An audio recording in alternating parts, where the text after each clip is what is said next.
ఒకప్పుడు విదర్భ దేశాన్ని పరిపాలిస్తున్న రాజుగారు భీష్మకుడు అనే పేరు కలిగిన వాడు. దైవానుగ్రహం వల్ల వరుసగా 5 కుమారుల్ని పొందాడు. విదర్భ దేశానికి రాజధాని కుండినపురం. కుండినపురం అంటే ఇప్పుడు నాగపూర్ అంటున్నాం దాన్ని. మహారాష్ట్రలో ఉన్న నాగపూర్ని పూర్వం కుండినపురం అనేవారు. ఇప్పటికి కూడా నాగపూర్ రైల్వే స్టేషన్ నుంచి 25 కిలోమీటర్ల దూరంలో రుక్మిణీదేవి అర్చించిన పార్వతీ పరమేశ్వర ఆలయం ఉన్నది. జీవితంలో ఒక్కసారైనా చూడాలి దాన్ని.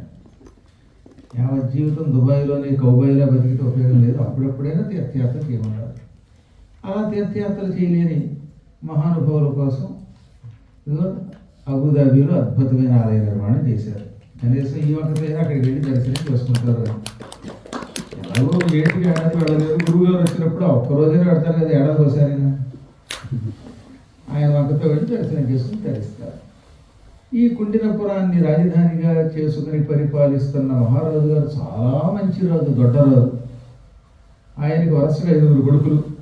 రుక్మి, రుక్మరథ, రుక్మబాహు, రుక్మకేశ, రుక్మనేత్రుడు అనేవాడు. వాడు మొదటివాడి పేరు, పెద్దవాడి పేరు రుక్మి. రెండోవాడు రుక్మరథుడు, మూడోవాడు రుక్మబాహుడు, నాలుగోవాడు రుక్మకేశుడు, ఐదోవాడు రుక్మనేత్రుడు. రుక్మము అంటే బంగారం. ఆ ఇంట్లో వాళ్ళందరూ బంగారపు రంగులో ఏదో ఒక అవయవాన్ని కలిగి ఉండేవారు. రుక్మి ఉన్నాడు అనుకోండి, వాడి తలంతా బంగారపు రంగులో అవేవో వెరైటీ అయినటువంటి రుంగులు వేస్తారు. అప్పుడు ఆ తల వెంట్రుకలు రామరామ ఉదయిస్తున్న సూర్యభగవానుడి కిరణములలో ఎర్రగా విచిత్రంగా వెలిగిపోతూ ఉంటాయి. అలాగే వాడి తల వెంట్రుకలు కూడా పుటం పెట్టిన ఎర్ర బంగారపు రంగులో ఉండేవి. అందుకని రుక్మకేశుడు అన్నారు. ఇక ఆఖరి వాడి కళ్ళు బంగారపు రంగులో ఉండేవి. అందుకని రుక్మనేత్రుడు అన్నారు. 5 కొడుకులు పుట్టినా కుమార్తె లేకపోతే తరించదు అని శాస్త్రం ఉన్నది. చాలాసార్లు మీకు ఇదివరకు చెప్పాను కనుక కొత్తగా చెప్పక్కర్లేదు. గురువుగారి పురాణాలు ఉన్నవాడికి తెలుస్తుంది. మహాభారతం కూడా అదే చెబుతున్నది. ఒక్క కూతురైనా లేకపోతే ఆ వ్యక్తులకి ఈ జన్మలో మోక్షం రాదు. మోక్షం రావాలంటే ఏం చేయాలి? మాకిద్దరూ కొడుకులేనండి, లింగులిటి గోళ్ళు, ఈ జన్మలో మేము మోక్షం పొందమా, మా పంప ముంచారు మీరంటే దానికి ఒకటే మార్గం, శ్రీమద్భాగవత సప్తాహ దీక్షా పారాయణమే.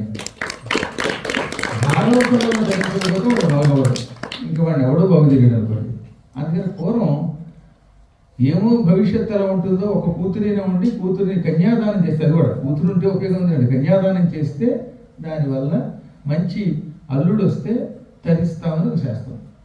ఇంకా చిత్రం చెప్పాలంటే తద్దినం పెట్టాలంటే, ఆ తద్దినం బాగా అవ్వాలంటే మనకి దౌహిత్రుడు ఉండాలి అని శాస్త్రం. మార్కండేయ పురాణంలో కూడా విన్నారుగా, గరుడ పురాణంలోనే విన్నారు. ఎందుకు కూతురు ఉండాలి? ఒక ఆయన ఉన్నాడు, ఏదో కారణం చేత పెద్ద అయ్యాక ఆయన ఢామ్ అన్నాడు. ఆయనకి తద్దినం పెడుతున్నప్పుడు ఆయన కూతురు కొడుకు అక్కడ ఉంటే ఈ తద్దినం అపూర్వమై వాళ్ళని సద్గతులకి పంపుతుంది. అందుకనే శ్రాద్ధకాలంలో 3 ఉండి తీరాలి. 3 వస్తువులు. ఒకటి కొతపకాలం అంటే మధ్యాహ్నం పెట్టాలి, 2 నువ్వులు, 3వది కూతు కొడుకు. ఆ చచ్చిపోయిన ఆయన ఆడైతే అమ్మాయి తల్లో, లేకపోతే మగవాడైతే తండ్రో, అదిగో వాళ్ళ కూతురు కొడుకు ఉండాలి. అంటే ఉదాహరణకి ఇప్పుడు నేను మా నాన్నగారికి తద్దినం పెడితే నా మేనలుడు అక్కడ ఉంటే ఆ తద్దినం వెంటనే అపూర్వం అయ్యి ఈ పితృదేవతను ఆనందపడుతుంది. అందుకని కూతురు తప్పక ఉండాలి. మహాభారతం ఆదిపర్వంలో యయాతి గారు భ్రష్టుడైపోతే కూతురు కొడుకులే రక్షించారు. చూసారు ఎంత గొప్ప విషయం ఉందో. ఆ విషయం మర్చిపోయి ఆడపిల్లను గౌరవించడం మానేశారు కొంతకాలం పాటు.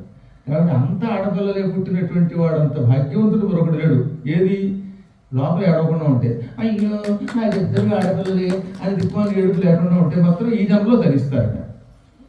ఒక కూతురు కొడుకు ఉన్నా ధరిస్తారు, ఎలాగో కూతురు ఉంది కనుక. కానీ ఆ కూతురికి ఈయన కన్యాదానం చేయాలి. ఆ కూతురు ఎవరినో తీసుకుని పెట్టుకుంటే పెళ్లి చేసుకొచ్చింది అనుకోండి, మళ్ళీ అది యథాస్థితికి వచ్చినట్టే. అలాంటివి చెప్పడానికి కూడా లేదు కర్మయోగం ఈ రోజు. ఎందుకంటే ఏ ఇంట్లో ఏ భాగవతం ఉందో తెలియట్లేదు అసలు భాగవతం కంటే. అందులో గట్టిగా మాట్లాడడానికి కూడా తడుస్తున్నాం అనుకోండి కలియుగ ప్రభావం వల్ల. సరే ఏం చేస్తాం, కాలం పక్కన పెట్టండి. వీటన్నిటి నుంచి బయట పారేసి అపూర్వమైన సాధన మీరు ఎలాగో చేస్తూనే ఉన్నారు. అదే శ్రీమద్భాగవత సప్తాహం. ఆనాడు మహానుభావుడు భీష్మకుడు ఒక కూతురైనా ఉండాలనే కోరికతో తపస్సు చేసి ఉపాసనలు చేసి ఆ కర్ణ కుమార్తెను కన్నాడు. ఆవిడే రుక్మిణి. లక్ష్మీదేవి తన అంశతో ఆ రాజుగారిని అనుగ్రహించి కూతురుగా పుట్టింది. చిన్నప్పటి నుంచి అద్భుతంగా చదువుకున్నది, పరమ సౌందర్యవతి. 16 ఏళ్ళు వచ్చేసరికి ఆవిడికి రాని విద్య లేదు అన్నట్టుగా తయారైంది. సంగీతం, సాహిత్యం, వ్యాకరణ శాస్త్రం, రణక్రీడ అన్ని విద్యలు వచ్చాయి. ఇక సౌందర్యంలో అమ్మవారి అంశ కాబట్టి ఎవరు వంక పెట్టడానికి వీలు కానీ అపూర్వ సౌందర్యం కూడా వచ్చింది. సహజంగా ఎందుకో తెలియదు కానీ ఆడపిల్లలకు ఎక్కువగా తండ్రి మీద ప్రేమ ఉంటుంది. అలాగే ఈ రుక్మిణి కూడా వాళ్ళ నాన్నగారు అంటే ఎక్కువ ఇష్టపడేది. ఆయన సింహాసనం మీద కూర్చున్నప్పుడు పక్కనే కూర్చునేది. తండ్రి పక్కన కూతురు కూర్చున్న సమయంలో నారదాది మహర్షులు వచ్చేవారు. వచ్చి రుక్మిణి వింటూ ఉండగా భీష్మక మహారాజుతో ఇలా అనేవారట, రాజా, ఈ ప్రపంచంలో రాజన్న, పరమాత్మన్న సకల సుకుమార లక్షణాలు, సుగుణాలు, పాండిత్యం, జ్ఞానం అన్నీ ఉన్నటువంటి వాడు ఎవడైనా ఉన్నాడంటే వాడు కృష్ణుడు మాత్రమే. శ్రీకృష్ణ పరమాత్ముడు వంటి వాడు మరొకడు లేడు. ఎంతెందుకు మీ అమ్మాయికి సరి అయిన వరుడు ఆయనే, ఇంకెవరైనా ఈమెకి తగిన వారు కారు అని బాగా ఆవిడ వింటూ ఉండగా పొగిడి వెళ్ళేవారు. ఎందుకని? ఆవిడ వినడం కోసం. ఆ రోజుల్లో వాట్సాప్లు ఇవే, ఆ రోజుల్లో యూట్యూబ్లు ఇవే. అందుకని వాడు వచ్చి బాగా పొగడగానే ఈవిడ వెంటనే నేను వివాహం అంటూ చేసుకుంటే కృష్ణుడినే చేసుకుంటాను అని సంకల్పించేది. ఇక్కడి నుంచి వీళ్ళంతా ద్వారకా నగరం వెళ్ళేవారు. ఎక్కడో మహారాష్ట్రలో నాగపూర్ దగ్గర నుంచి పశ్చిమ సముద్ర తీరంలో గుజరాత్ అని వాడు అంటున్నాం కానీ ఆ రోజుల్లో ద్వారక, అక్కడికి వెళ్ళేవారు. వెళ్ళి శ్రీకృష్ణుడు సుధర్మా సభలో కూర్చునుండగా, కృష్ణ, మేము ఇప్పుడే రుక్మిణీదేవి దగ్గర నుంచి వచ్చాం, విదర్భ నుంచి. ఆహా, విదర్భరాజు గారి కూతురు రుక్మిణి వంటి సౌందర్యవతి ఉంటుందా? శీలం, లక్షణం, గుణం, పాండిత్యం ఒకటి అన్నీ ఒక ముద్ద చేస్తే, కలగాపులగం చేస్తే ఆవిడే రుక్మిణి అని ఆవిడని పొగిడేవారు. ఇప్పుడు కృష్ణుడు కూడా నేను ఆమెను సేకరిస్తాను అని సంకల్పించాడు. ఆ ఇద్దరు ఒకడొకడు అందరూ చూసుకోలేదు. ఇది భూమి మీద అవతరించాక ఒకరి ముఖాలు ఒకరు చూసుకోకపోయినా పెద్దల ద్వారా గుణములు విని పటాలను చూసి ఇద్దరు పరస్పర ప్రేమలో పడ్డారు. పూర్వ పరస్పరానురాగం అంటారు దీన్ని. అంటే ఒకడొకడు చూసుకోలేదు. పూర్వానురాగం అంటే ఏంటన్నమాట? చూడకుండానే ప్రేమలో పడ్డాం. పైగా ప్రేమలో కూడా అమ్మాయి పడితే అబ్బాయి పడకపోవచ్చు, అబ్బాయి పడితే అమ్మాయి పడకపోవచ్చు, కానీ ఇద్దరూ పడ్డారు కాబట్టి పరస్పరానురాగం అన్నాడు. ఇక్కడ రుక్మిణి మనసా వాచ్య కర్మణ నేను కృష్ణుడిని మాత్రమే వివాహం చేసుకుంటానని సంకల్పించి ఉంటే, ఈలోపు ఈ రుక్మిణి యొక్క పెద్దన్న గారు రుక్మిణి చిచ్చి శ్రీకృష్ణుడికి నా కూతుర్ని, నా చెల్లెల్ని ఇవ్వను అన్నాడు. వాడికి మొదటి నుంచి స్నేహం ఎవరన్నమాట? వాడి బ్యాచ్ అంతా వేరే ఉంటుంది.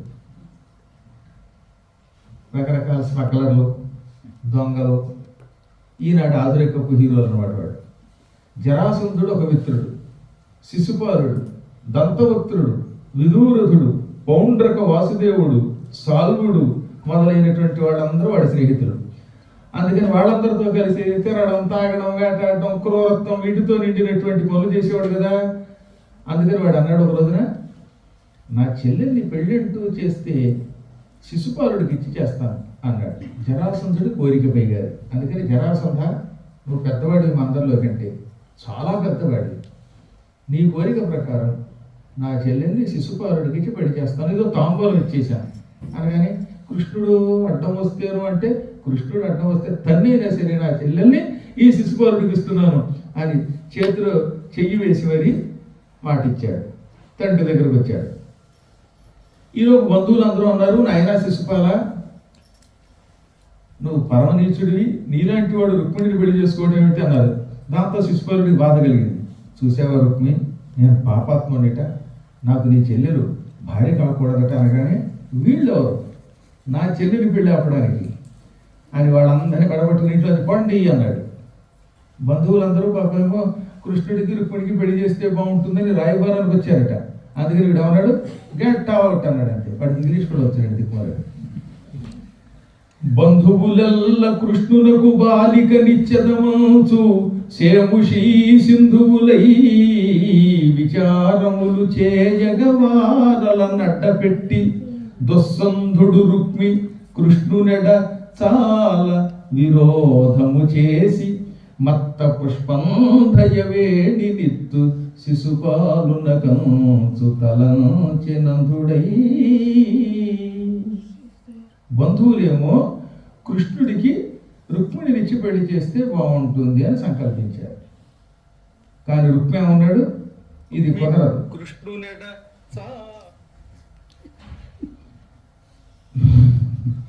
అక్కయ్య మీకేమైనా మాట్లాడుకోనుకుంటే అక్కడికి వెళ్ళి మాట్లాడుకోండి, మీరు కూడా ఎవరు కిక్కులు అనకండి. ఎందుకంటే ఒక్కసారి నేను ఆ ట్రాన్స్ఫర్లోకి వెళ్తే నన్ను లాగారా నేను పురాణం చెప్పాను, నాకున్న బలహీనత.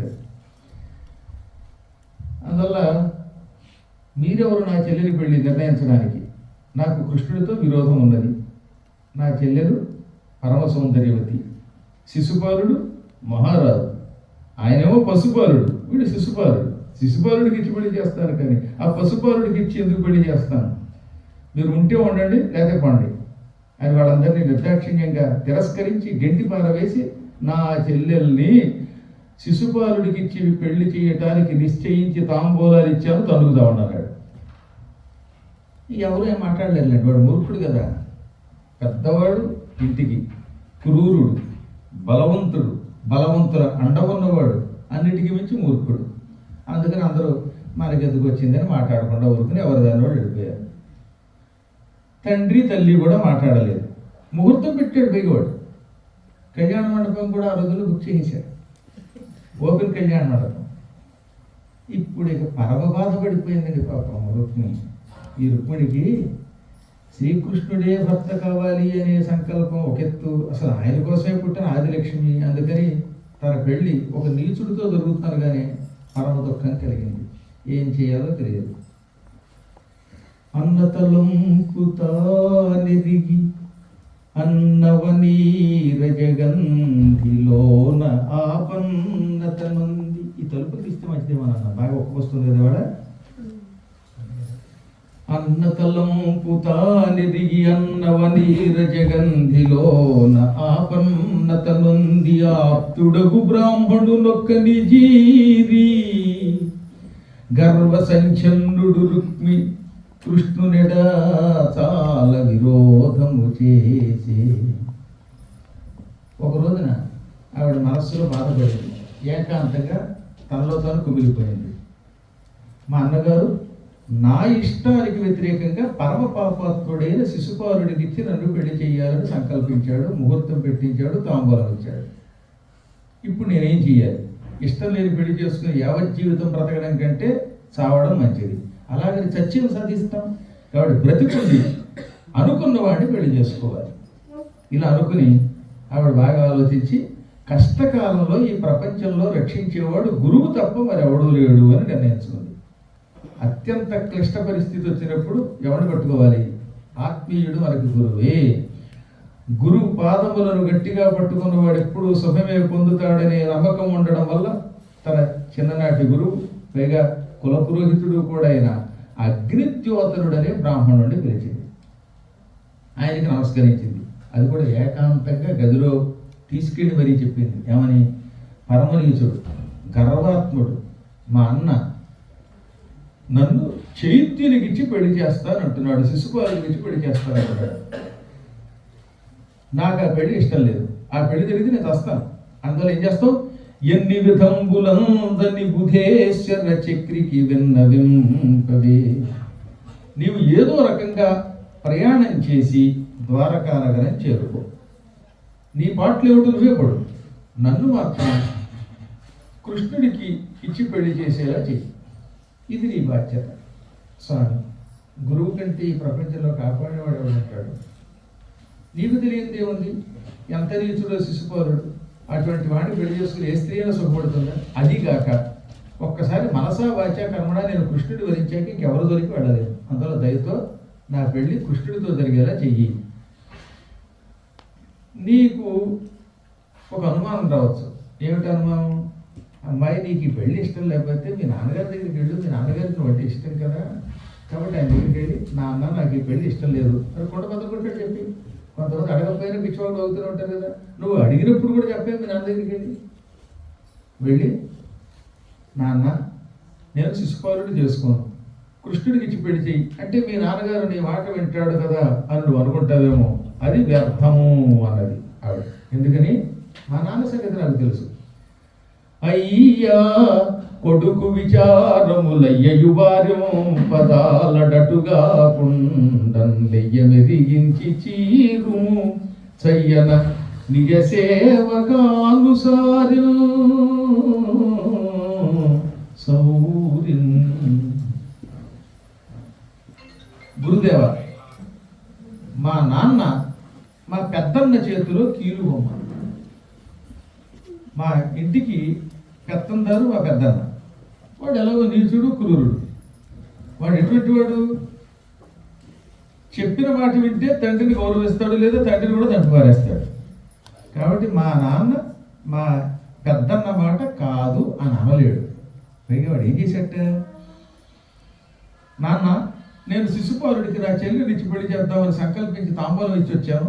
నువ్వు అంటే నీ చేతి మీదుగా కన్యాదానం జరుగుతుంది, కాదంటే నిన్ను చెరసాల్లో పెట్టి, ఏది కౌన్సిల్ వాడు నాన్న జైల్లో పెట్టేట్టు పెట్టి, ఆ తర్వాత నా చెల్లెల్ని శిశుపాలుడికి ఇచ్చి పెళ్లి చేస్తాను ఏమంటాం అన్నట్ట. ఇప్పుడు ఆయన ఏమంటాడు చెప్పండి?